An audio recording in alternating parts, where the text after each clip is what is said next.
Hi, this is James Gordon of October Library here with the late book review video of Roland Malfi's Snow. This was published 2010 by Leisure Books. If you ever wanted to read a novel that's the closest thing to, a survival horror game, then I highly recommend Snow, as you'll get exactly what you're looking for. What exactly awaits you when you read Snow? Why don't we find out in the synopsis on the back? When a brutal snowstorm shuts down all flights in and out of Chicago, Ted Curry and a few other strangling passengers rent a Jeep to drive the rest of the way to their destination. But along the foreseen, isolated road, they pick up a distorted man wandering through the snow. His car wouldn't start. His daughter had vanished. Strangest of all were the mysterious slashes cut into the back of the man's coat, straight down to the flesh. When they arrived in the nearest town, it seemed desolated. Cars sat in the streets with their doors open. Fires burned unattached. But Todd and the rest of the travelers would soon learn the town is far from desolated, for they are being watched and hunted. Soon they will discover that the inhuman horrors that await them is snow. That was quite a fun synopsis to read. All right. So now you know what you're getting to when you read this novel. Let's begin with the review, and I will discuss what happens in the book, and then I will say my final thoughts about it and what I think of Snow. So let's just get into it. Plot: divorced father Todd Curry is at the Chicago O'Hare Airport during the Christmas holiday. He's waiting to catch a flight to Des Moines, Iowa, to visit his son Justin and give him the only gift he could buy on short notice: a big, cute teddy bear. Unfortunately, Todd and everyone's flight is delayed due to the nasty snowstorm outside. After his flight is canceled, Todd refuses to stay stranded in the airport and tries renting a car to drive all the way out to Des Moines. However, all the vehicles are rented out. Just when Todd is about to give up, a woman he met while getting coffee, Kate Jensen, tells him that she's carpooling with an older couple, Fred and his wife Nad. Kate offers Todd a lift, which he gladly accepts. Todd calls his ex-wife Brenda to let her know that he might be late, but he's still coming. Brenda, however, doesn't think it's a good idea to drive out in this storm, but Todd refuses to take no as an answer. He speaks to his son Justin for a bit, then hits off on the cold journey to see his son for Christmas. During the ride, we learn a bit of Todd's life, that he was a successful businessman, but developed a drinking and gambling addiction, which not only costed him his life, but destroyed his marriage. It took a few years till he could rebuild his life, pay off his debts, and get his life back together, but the guilt of what he did to ruin it is what's driving him not to miss his son for Christmas, stating he doesn't want to become like his father, who left him at a young age.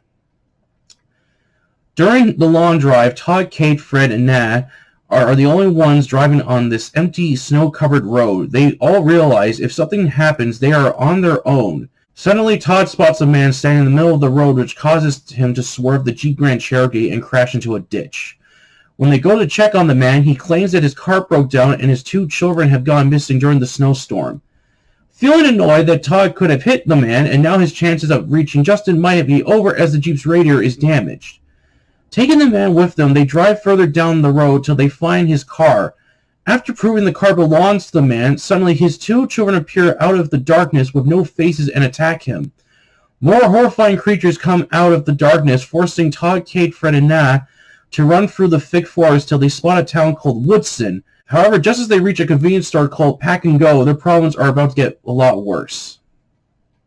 The store owner, Shauna, an old yet tough woman who's been trapped in her own store, only armed with a hunting rifle, and hasn't been able to leave since the creatures have attacked the town of Woodson.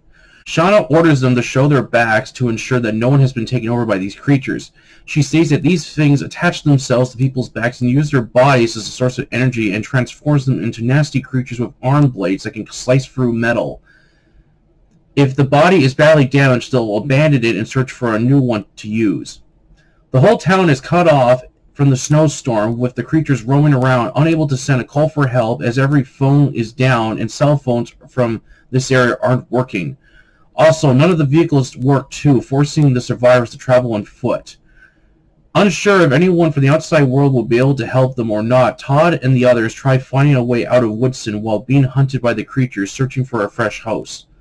Later on, Todd and Kate find more survivors and take refuge at the police station with 2 police officers and a resident who has made 2 custom flamethrowers, and the sheriff's wife Molly, who is a real bitch.